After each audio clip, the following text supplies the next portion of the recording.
હું આ ભ્રષ્ટાચારી ભાજપના નેતાઓને કહેવા માંગીશ કે તમે ગમે એટલો અન્યાય કરો, ગમે એટલો અત્યાચાર કરો, ખોટા કેસો કરો, જેલમાં નાખો, પરંતુ આ બ્રિજરાજ સોલંકી તમારી સામે છેલ્લા શ્વાસ સુધી લડી લેવા માટે તૈયાર છે.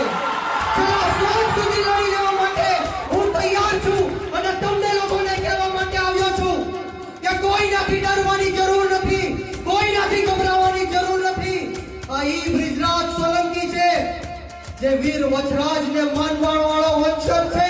કદાચ મારું માથું સોલંકી વીર વચરાજનો વંશજ છું, કદાચ મારું માથું ઉતરી જાય તો પણ આ બ્રિજરાજ સોલંકીનું ભાડા સમાજ માટે લડતું રહેશે. તમારે કોઈ ડરવાની જરૂર નથી, ગભરાવાની જરૂર નથી. ડરવા અને ગભરાવા વાળાનું નામ બ્રિજરાજ સોલંકી નથી. હું આજે તમને કહેવા માટે આવ્યો છું કે લાગશે વાર પણ આવશે મજા. લાગશે વાર પણ આવશે મજા. મિત્રો, હમણાં જ આપણે જોયું કે મારી સભા હોય, જ્યારે હું આવવાનો હોય ત્યારે આ જસદણ અને